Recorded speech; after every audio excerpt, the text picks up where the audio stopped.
Federal prosecutors say Minnesota is grappling with one of the biggest welfare fraud waves in U.S. history. And now counterterrorism officials warn some of that money is likely ending up in the pockets of al-Shabaab, an al-Qaeda-linked terror group operating out of Somalia.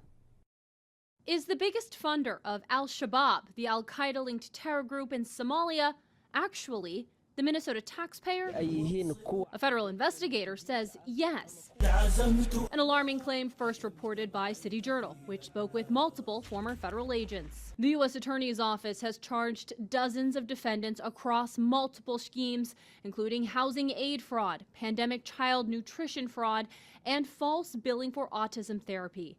In total, prosecutors say these schemes have cost Minnesota taxpayers billions of dollars. Still, there are people that have legitimately could use those resources that are not getting those resources.